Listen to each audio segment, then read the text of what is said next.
What is going on, everybody? It's the Phantom here for another boring episode of Monday Night Raw Review for May the 10th, 2021, the go-home show to WrestleMania BackLash. Why is it called WrestleMania BackLash? Because Vince McMahon wants to use WrestleMania as many times as he can this year. It wouldn't surprise me if we have WrestleMania Money in the Bank, WrestleMania Extreme Rules, WrestleMania SummerSlam, WrestleMania Hell in a Cell, WrestleMania TLC, and so on and so forth. Why? Because I don't know why. So we started the show off with Asuka, Mandy Rose, and Dana Brooke versus Nia Jax, Shayna Baszler, and Charbot 9000 coming out here to ruin another episode of Monday Night Raw. In a boring women's 6-person tag match. And this isn't the only multi-person tag team match on this show. But, yeah. I would love to see Shayna Baszler versus Asuka over the Women's Championship. Shayna Baszler versus Rhea Ripley over the Women's Championship. With them rekindling that feud that they had at the end of 2019 that shot Rhea Ripley to a match at WrestleMania 36, only to get killed, all of her momentum killed by one Charbot 9000. So, honestly, really didn't care about this match, but who gets pinned? It's such a curse, and it sucks. I don't know who thinks this is a good idea, but who keeps getting pinned when it's Shayna Baszler and Nia Jax? You're not going to pin the Charbot. Oh, no, you can't pin the Charbot. Why would you pin her? You're going to pin Shayna Baszler. Why? Fuck if I should know. I still don't get why Charlotte, apparently it's probably because, it wouldn't be believable for Nia Jax to continue to get pinned, even though she's been pinned in the past. No. We have to take... We're not going to pin Charlotte. We're not going to pin Nia Jax. Asuka. We're not going to pin Dana Brooke. We're not going to pin Mandy Rose. No. We have to pin Shayna Baszler. Remember, 2 years ago, Shayna Baszler was a force to be reckoned with in the women's division in NXT. She was the bad bitch, the be-all, end-all. It took... literally, Rhea Ripley kicking her teeth down her throat and hitting her with a riptide to win the NXT Women's Championship and finally prying that away from somebody who was so dominant for 2 fucking years. She comes up, is a vampire for an episode of Monday Night Raw, goes into the Elimination Chamber, absolutely destroys every single person, eliminating everybody by herself.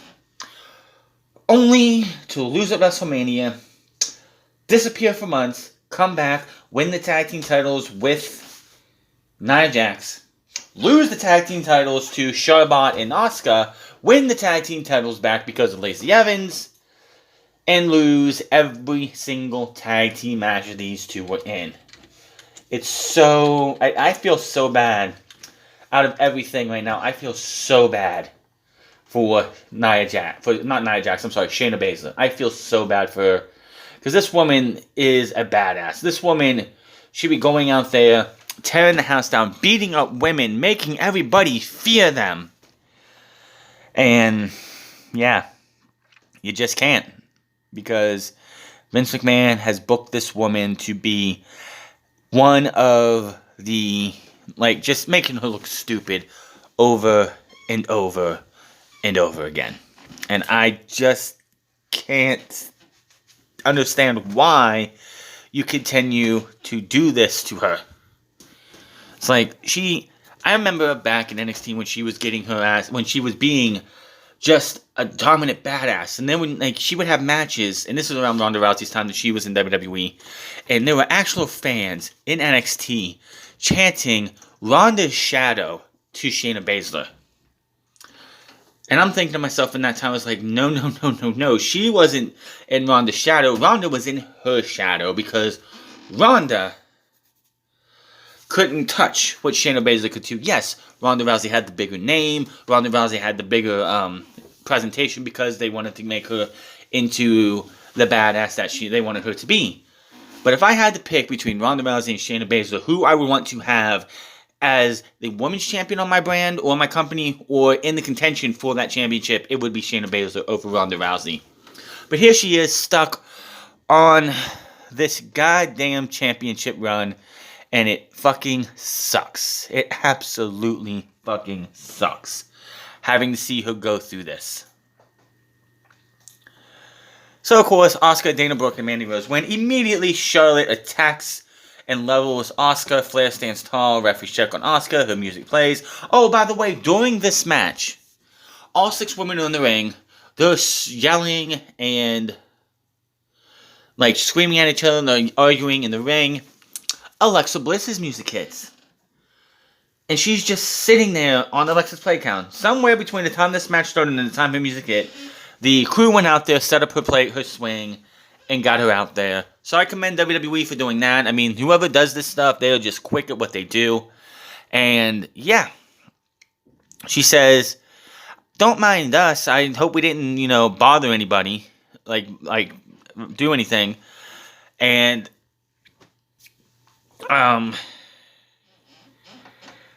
she says, I'm here just to watch, but Lily has her eyes on somebody.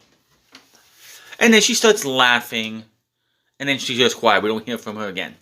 Then the match ends, and Charlotte's on the apron, and all we hear is Bliss laughing. Hysterically, manically, just all going completely nuts. And I'm like, okay, so my question is, here's what I hope. I'm hoping it's Charlotte, for the simple fact is, maybe Lily and Alexa, maybe Alexa dressed as Lily, shows up on Sunday and screws Charlotte out of the championship. Because, quite honestly, if Rhea Ripley gets fucked over after not even, holding the championship for a little over a month, it'll be just pathetic. Absolutely pathetic, and no reason that she should be given the championship just to become a transitional champion.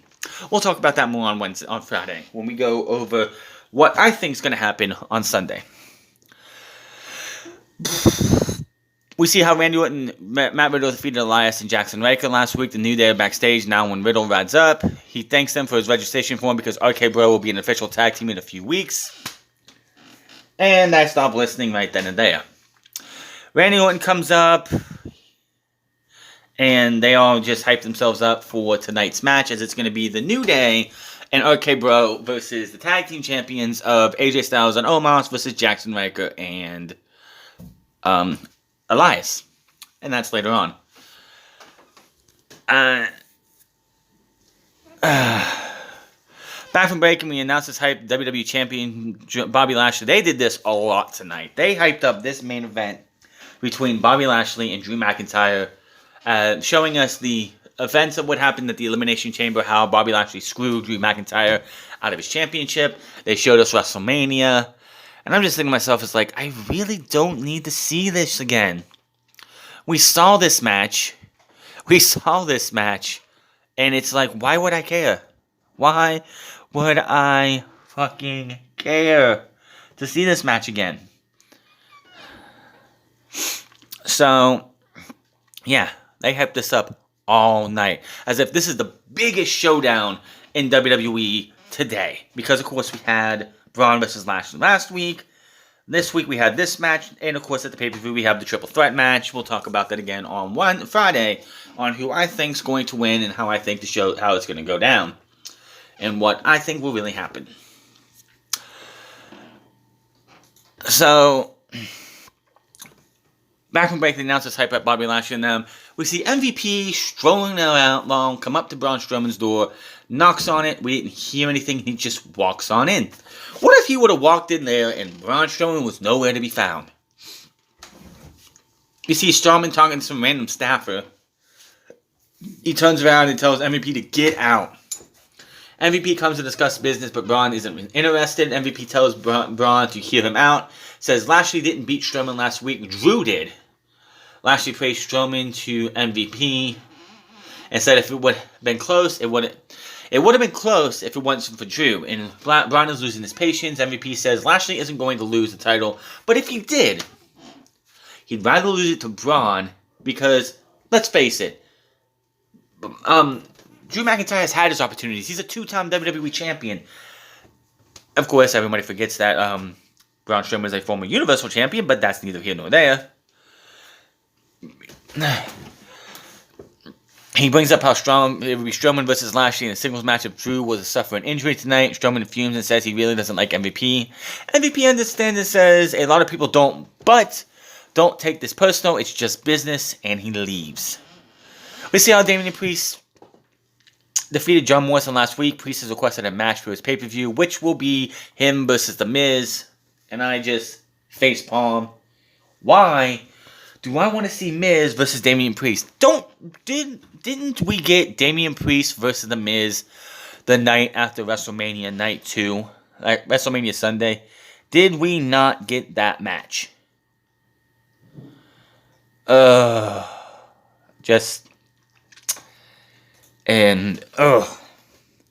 We see Anna Pierce talking with Priest in the back. The Miz and Morrison walk in. Pierce calls them into all talk about the idea Priest had. Morrison had a better idea, and they go back and forth over last week's match. This leads to Priest saying if Morrison beats him tonight, Morrison gets to pick the stipulation for Miz versus Priest at Backlash. But if Priest wins, he picks the stipulation. Miz isn't down for the idea. Morrison interrupts and says they accept. Miz, of course, isn't happy, but Morrison's confident he can beat Priest, and Miz is like, reluctantly says, fine, and they walk off. So, it's clear to me that last week and this week that Miz and Morrison is going towards Splitsville probably on Sunday. Because we have a stipulation that is stupid, uncreative, and just a match that I hate. If you've been listening to anything I've been putting out here, you'll know which match this is because I fucking hate this match. Anyway, oh no, he's back. The Modern Day Faliuraja is back. Jinder Mahal has unceremoniously graced us with his awful presence again. The Modern Day Faliuraja has come to bring Monday Night Raw down. Are you kidding me? Yes. The Modern Day Faliuraja, Jinder Mahal, is back, and he has Shanky and Veer as his bodyguards now. This is Rinku Singh is Veer, and Dilshir Shanky as Shanky. Who came up with these fucking names? Because I guarantee these ain't their real names. Veer and Shanky. Yeah, I'm sure there's something dirty in there that people are going to come up with. Yeah, he's going to remind us why he was once a WWE champion. Yeah, I don't think so. But, again, the Modern Day Faliuraja is here. He's taking on Jeff Hardy. And I'm like, ugh, it sucks for Jeff. This guy came back to WWE 4 years ago. Can you believe that? It's been 4 years since Jeff Hardy and Matt Hardy had that epic return at WrestleMania 4 years ago, which would have been WrestleMania 33. Yeah, 33. Yeah, WrestleMania 33. That epic main event that everybody loved. Not main event, but the epic ladder match that saw them come back, then win the tag team titles, hold them for a good bit. And, of course, Matt Hardy went on to do his Woken gimmick and then do nothing. And then, of course, he did the Eater of World, the Leader of Worlds for him and Bray Wyatt, where they won the tag team titles the next year. And then they lost into the B team and did nothing after that. And, of course, Matt Hardy got killed by Randy Orton last year, right before the scamdemic hit, and went to AEW, where he is now the leader of the Hardy family office. Well, Jeff is still here. And other than, possibly being indicated in a match, in a hit and run on Elias, they haven't done shit with Jeff Hardy. And it's sad that Jeff Hardy couldn't have been at WrestleMania to bring back, and I know everyone wants him to bring back No More Words. I don't know why. Yes, it's a great song. But honestly, I'm hoping Jeff, when his contract comes up, he's out the door. And I'm not saying come to AEW. We don't need both Hardy Boys in the same company. Go to Impact. Go to NWA. Go to Go to Ring of Honor. Go to New Japan. Jeff, just because if Jeff leaves WWE does not mean he has to come to All Elite Wrestling. Matt can be in AEW doing his Hardy Family Office because you know if Jeff comes to AEW, if he leaves WWE, the fans are gonna expect the Hardy Boys to reunite, and I honestly don't want to see that because Matt is doing his thing, and Jeff Hardy could help another company get other guys elevated by wrestling with them or doing something else. All I know is Jeff doesn't have many years left, and quite honestly, he's wasting his time wrestling in WWE or just doing nothing in catering. Because as far as I remember, he wasn't injured, they just weren't using him. So, yeah, he comes back, and I know these two wrestled on Main Event last week. That's why you see him this week, this match again. But yeah, I really could not give two shits about this match because you knew what was going to happen. Surprisingly, though, the two boys that were with Jinder Mahal did not get involved. They actually stood there and really did nothing. And it led to Jinder Mahal blocking a Twist of Fate, hitting his shitty finisher, the Colossus, which he doesn't hit right at all. Like, it looks, I know that these moves are done safely enough so nobody gets injured, but the motherfucker looks like he's just he's doing it so soft, it doesn't look devastating. Honestly, the fact that Jeff Hardy had to sell the Colossus is sad in and of itself. So, yeah. There is that. So, yeah. Jinder Mahal wins. Nobody gives a shit. So, you get him thing. Jinder Mahal made his return this week. Eva Marie's coming back. Monday Night Raw continues to go down the tubes. And they wonder why nobody is watching this goddamn show except for the people who... I guarantee most of the people who are watching this show are people like me and people who are bigger than me doing reviews of this show. And that's it. Nobody else is watching this show because it's so fucking awful. Honestly, I started this channel on YouTube out as a gaming channel, and then, of course, my PC that I was using to do stuff with blew up, so I switched to WWE wrestling stuff because it was a little bit easy to do, because all I do is I sit there and I talk with my voice. That's all I use. So, yeah, if my gaming stuff would have taken off and I would have been like, one of those people doing gaming and stuff, I would not be watching Monday Night Raw. I wouldn't be watching SmackDown because both of those shows are fucking awful. But here we are, watching Monday Night Raw, having to suffer through it. Good thing we have Jon Moxley versus Yuji Nagata on Wednesday. You want to know something?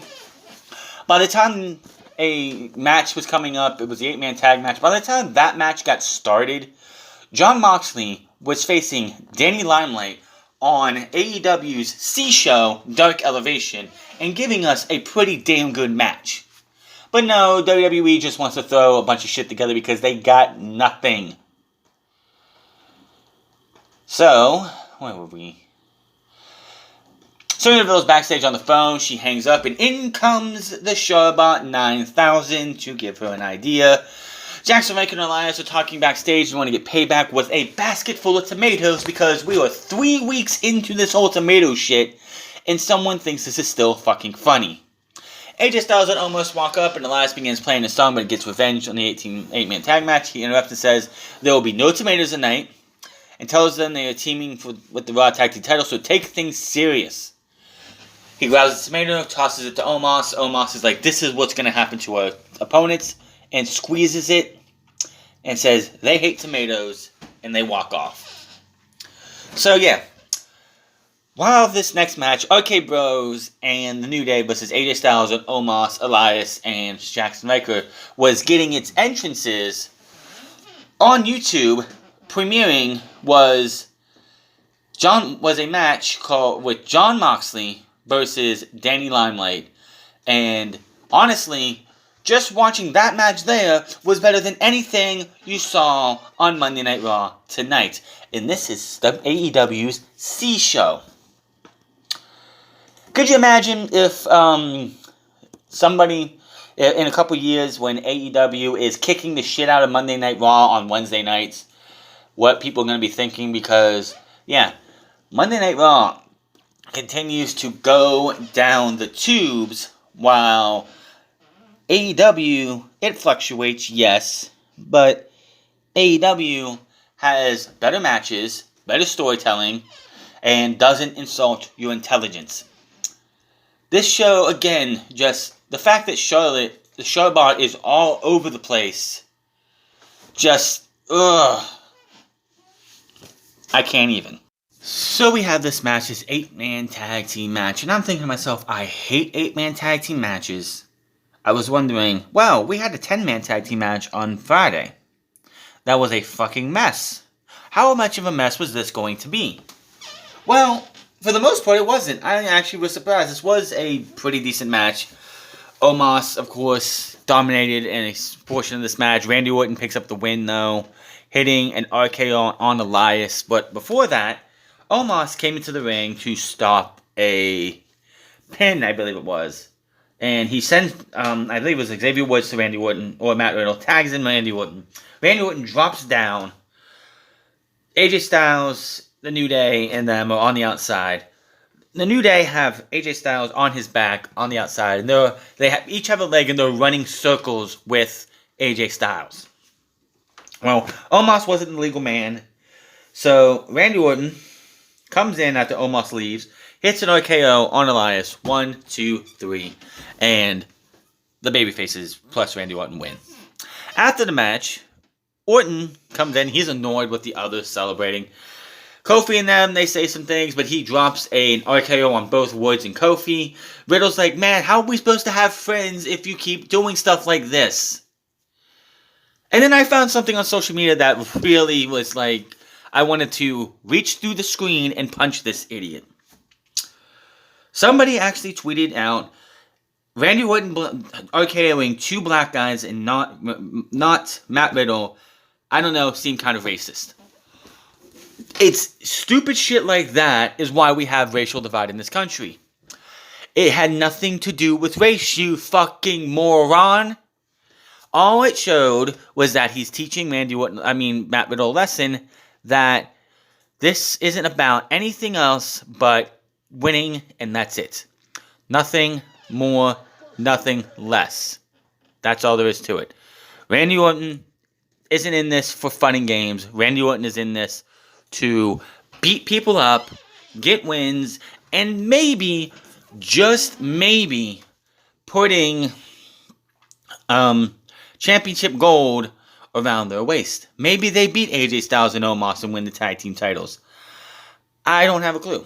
Now, going into Backlash, it hasn't been made official or anything. Could we see Randy Orton and Matt Riddle take on the New Day at Backlash, or will it be next week? Either way, that could be a really good fucking match. Especially with the history of Kofi Kingston and Randy Orton, that could be brought into play. But that could definitely be a heck of a match. I don't know if it's going to happen at WrestleMania Backlash. I doubt it. But yeah, we were up to 6 matches at WrestleMania Backlash. That is really surprising. But yeah, 6 matches now. We'll talk about Damian Priest and Miz's stipulation here in a bit. So yeah, Randy Orton and them win. Orton attacks the New Day, leaves Matt Riddle to wonder things, and we move on. Sonya Deville is called Raw Women's Champion Rhea Ripley into office. Oscar walks in and they face off. Deville says they're going to resolve this peacefully. Says, you two will have a match with each other. You've been at each other's throats for weeks. And I was given the idea, and she likes it, so she makes the match. Rhea Ripley versus Asuka. You know, the singles match we were supposed to have at WrestleMania Backlash was now going to be a one-on-one match tonight. Ripley says who came up with the idea, but Deville won't stay. She wonders if Charbot had the idea since she saw her come in here earlier. Asuka says she's already been in the ring once tonight, but she will do it again because she's ready for Rhea Ripley. Ripley says she'll beat Asuka tonight like she did at WrestleMania 37, and Flair can scheme all she wants, but it won't stop what is happening this Sunday. And then, oh boy, I want to shit on this match that's coming up, Humberto Carrillo versus Sheamus, but it's the ending. This match did not go and end the way it was planned. You had this match. Sheamus, of course, dominated the majority of the match. But, yeah, this ended in a very scary bump. Sheamus was on the apron. Humberto Carrillo, the plan was to sunset flood powerbomb from the apron, from the ring to the outside. What happened was that attempt, but Humberto Carrillo's feet and heels touched the floor, and he skid forward, and Sheamus landed square on Humberto's knees. Just square on his knees. So, the referee, after looking over things and checking on Humberto, said, that's it, it's over, it's done. And Sheamus was declared the winner. So, yeah, Sheamus gets away with this one. But, yeah, I don't ever want to see somebody get injured. I know I mess with Humberto and stuff and say he's Humberto and shit, but it's like, that looked fucking horrible. I'm hoping Humberto is fine. I'm hoping it's not going to be anything bad, but holy shit. That looked bad. That looked terrible, and I can't even really say anything else. So, let's see here. Verk sent us to a vignette looking at Gran Metalik and Lince Dorado of Lucha House Party, where reintroducing themselves to the WWE Universe. These are... okay. Apparently, this is... I don't know why they're doing this. I don't know why. We did get some videos of Asian and it was like Asian American and like Polynesian Heritage Month. So, why are we getting like... So, I was thinking, no, it can't be that. It's like... Why are we getting a video package of Gran Metalik and Lince Dorado? Now, granted, Gran Metalik and Lince Dorado, if you actually gave these guys a rocket ship and blasted them in the tag team division, they could be a fucking hell of a tag team. Both of them on their own are great. I hear they had great careers outside of WWE. But does anybody buy them? You've had them as jokes. The Lucha Lit shit is not going to fly. You're not going to have, when they go back to touring, which... If you didn't know any better, AEW has already announced 3 dates going on the road again starting in July. It would not surprise me by Friday we have news of WWE going back on tour in June. Just saying. Just saying. So, yeah, I don't get what's the point of the whole Lucha House Party getting, like, reintroducing themselves and everything, because, I mean, it's great. If they want to give them a push and they want to start them off by beating, like, random tag teams or other things and want to give them some momentum and eventually maybe a tag team title run, I can get behind it because they are great fucking wrestlers who are being underutilized. I would really, honestly, I would love to see Gran Metalik and Lince Dorado leave, go to AEW, go to New Japan, go somewhere else where they could actually be used properly. I am so tired of seeing talents get misused and just told that we're told that these guys don't matter. They don't matter one bit, and it's like, what the hell am I supposed to do? You tell me for about a year or so, for about 2 years or whatever. They've been around since 2016, so about 5 years, that these guys don't fucking matter.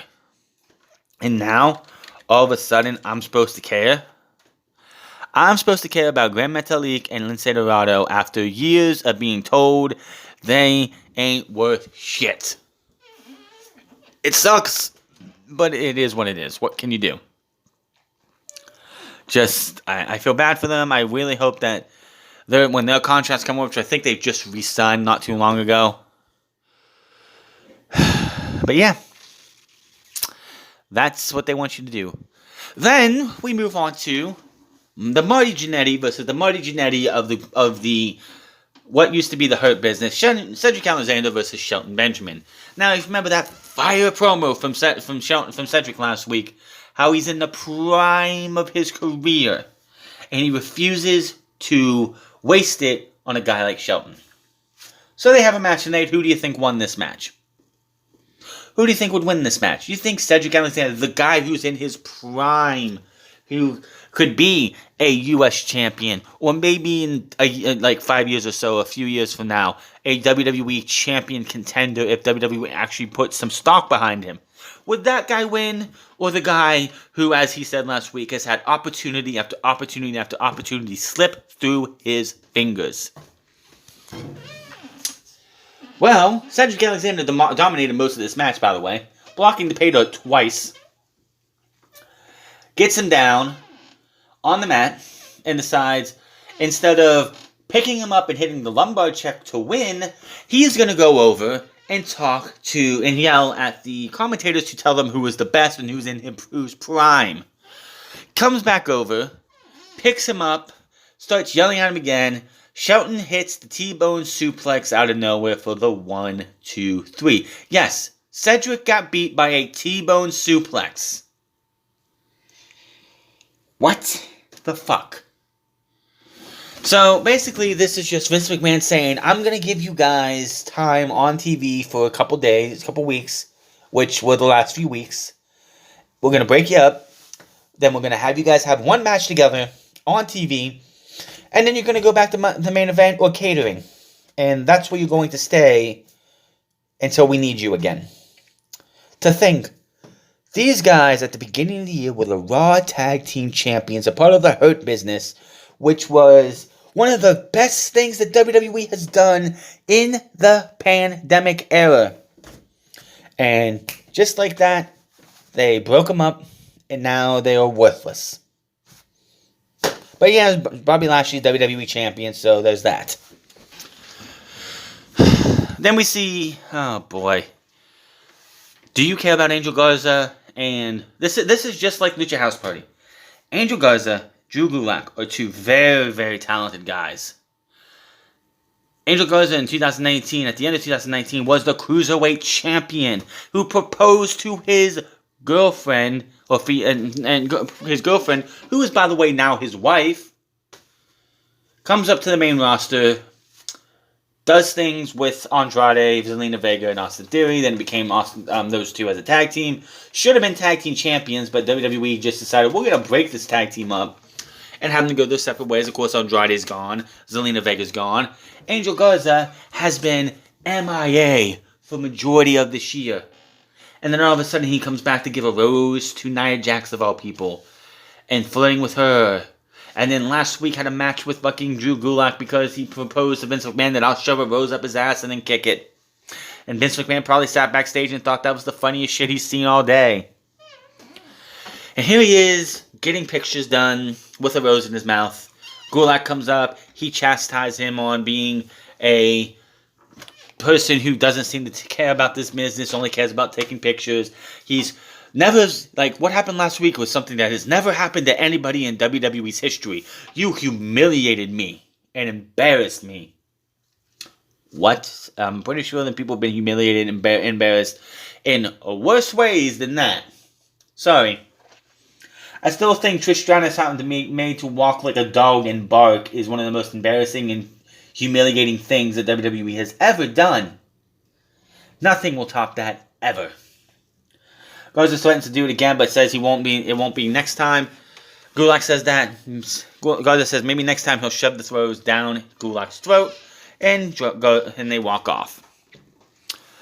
Asuka versus Rhea Ripley. If you saw the match at WrestleMania, you saw nothing different. Of course, the biggest difference here is that halfway through the match, Charbot 9000 came out to talk on commentary and commentate this match and bore the hell out of fans at home. And distract Rhea Ripley and Asuka both. Asuka hits Rhea Ripley hits the Riptide. 1, 2, 3. Now, I am very afraid for Rhea Ripley, but we'll talk about that on Friday. We get the same video package hyping the match between Drew McIntyre and Bobby Lashley and poor Kevin Patrick. Poor Kevin Patrick. He takes the Charlie Caruso spot of asking really, really stupid questions to piss off talent. Why did you attack? He's asking Drew McIntyre now why he attacked Bobby Lashley and Braun Strowman last week. Drew has no plans to get involved until Braun put his dirty hands on him, but he has his pleasure to deliver claymores to both of them. Drew heard about the plan to team up on him tonight. If it happens, he's toast. But he can't worry about that right now. He's going to do the one thing he can do at WrestleMania. Can't do at WrestleMania. Connect with that claymore to get the win over Lashley tonight, and then take back his title on Sunday. Yeah, Kevin Patrick was with Bobby Lashley and them earlier and asked some really stupid questions. And I don't blame Kevin Patrick. I don't blame Charlie Caruso back when she was here, even though she sounded like a royal bitch. That's how they portrayed her. Kevin Patrick, yes, you know what the one thing about Kevin Patrick is? That he does not sound robotic because he's Irish. He has that Irish accent. It makes him sound different. He sounds unique. It's going to be kind of hard to make him sound like a robotic figure because of his Irish accent, which I think is a benefit for him. But having him, it's like the only person who didn't have stupid questions to ask was fucking Renee Young, and she's out of here doing her own thing now. Also pregnant with a baby on the way. But everyone else, including Taylor Braxton, Kevin Patrick, Charlie Caruso before him, and Tom Phillips before him, and everybody else before him, just have to ask these stupid fucking questions that not anybody would ever fucking ask. It's like, oh my god, I just want to rip my fucking eye sockets out and my ears from having to watch and listen and hear this. So we had Damian Priest versus John Morrison. The winner of this match gets to pick the stipulation for The Miz versus Damian Priest on Sunday. So we had the match. Miz, of course, is out there playing cheerleader to Morrison. Of course, he tries to cheat to help Morrison as many times as he can. Priest, of course, that doesn't happen. Morrison ends up getting hit with the hit the lights at the end of the match. Nothing special about this match, really. After the match, Miz hits the ring to beat up on Priest. Priest blocks the Skull Crusher finale and goes to kick for a kick, but Miz retreats on the stage, leaving Morrison down in the ring just to be victimized by Priest. Once again, delivers another hit the lights. Looks from the stage, Priest stands tall and stares up at Miz as his music plays. Priest earns the right to pick the stipulation for his match on Sunday. And yeah, we'll get to that one. We'll get to that stipulation in a minute. We see Drew McIntyre backstage warming up for his main event. It's main event time. And then we get the Eva Marie skit again. And again, remember, the Modern Day Faliuraja, Jinder Mahal, has made his return. And this bitch is coming back. If you want good wrestling, you want good entertainment, don't watch Monday Night Raw because those two are just going to bring you down. And then Adam Pearce is backstage when Damian Priest walks in. His stipulation for the match with The Miz on Sunday is now a lumberjack match. So The Miz can't run away. Why not just make a cage match? Why don't you just make a cage match with a chain on it? Say it's a steel cage match, but there's going to be a roof on it, and there's going to be a chain on the door. Pinfall or submission only. Miz can't run away. But no, we got to get a fucking lumberjack match, and I fucking hate lumberjack matches. Good fucking grief, I hate lumberjack matches. It's just, I can't stand these damn things. Lumberjack matches suck. Because they always, no matter what company you're in, they always end the same. A big wild brawl with all the lumberjacks. Somebody comes in, screws the babyface or screws the heel, and the other person gets the win. And it's just a fucking convoluted mess that I wish, of all this match stipulations, I want to go away forever. The gauntlet match needs to go away for a year or two, but the lumberjack match needs to go away forever. Then we get the announcements going over the card at WrestleMania Backlash, and then we go into Monday Night Raw's main event, Bobby Lashley versus MVP. These guys are two big, it's just like last week's match, two big burly guys beating the living piss out of each other. But as it looks like things are going to get to the right way, out comes Braun Strowman. Drew looks at the stage for Braun's entrance, but Braun attacks from behind. Inside the ring, referee calls for the bell for the match to be disqualification. Drew McIntyre wins. After the bell, Braun delivers a running power slam to Drew, helps up Lashley. Lashley is all smiles as the fake fans boo. God, I can't wait till the Thunderdome. We leave this place. Lashley hugs Braun, but Braun scoops him up and hits the power slam. MVP's not happy. Braun delivers a second power slam to Drew.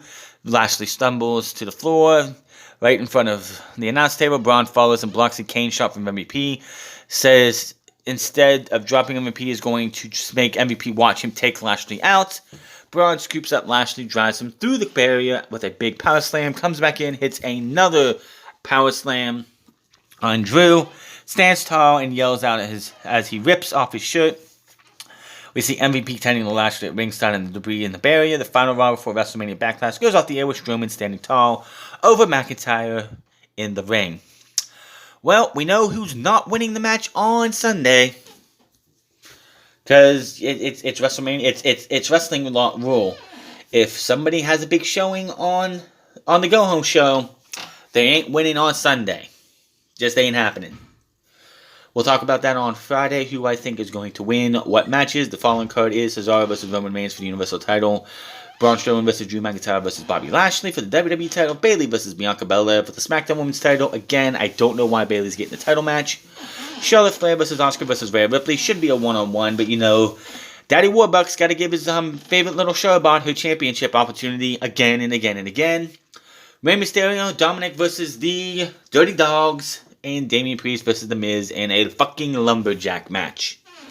I expect one more match maybe getting added from SmackDown. Maybe something else from Raw. I'm not totally sure. But we'll have more on that on Friday. This show was boring. It's just WrestleMania Backlash. And it's like, I don't know if they wanted us to feel like this was a second WrestleMania in a year. I just don't know what else you want to say. Like, I don't know what they want. I don't know what else you can say about this show. And it's funny. Monday Night Raw went off the air, and almost immediately Raw fell out of the trending spot. That's kind of funny. But yeah, this is Monday Night Raw. It fucking sucks. We have to watch the Modern Day Faliuraja come back. Eva Marie's coming back soon. And yeah, this show's just terrible. And yes, people, like, I can understand people who've been watching this show since it started. You were there for the lows, the highs, the other lows, the high highs of the Attitude Era. And the fluctuation between the 2000s and the 2010s. But man, this show has just been downhill. The 2020s is not going to be kind to Monday Night Raw. Vince has got to go. Vince has to go. Bruce has to go. Anybody who just, like, somebody told me about how they want this to be a good show, but they can't watch it anymore because it's just that bad. And it's just going to be that bad because Vince McMahon doesn't care about quality anymore. He only cares about creating content. They are not in the business of making good quality. They are only in the business of making content. And it's obvious every single week. And it's not getting any better. What can you say? There's nothing else to say. So, that's that. Monday Night Raw sucks. We got Friday, we got Wednesday, we got good wrestling on Wednesday. We're going to see Eugene Nagata take on Jon Moxley in what should be one hell of a match. And lots more. But Until then, I'll see you guys on Wednesday. Hit that subscribe button, comment down below, like or dislike this video. Find me on Minds at the France Club. Find me on twitch.tv/the France Club. And find me on Instagram at the France Club. And I will see you guys again on Wednesday for that big U.S. title match, which should be brutal and disturbing in another way. Until then, my name is France, and I'll see you guys later.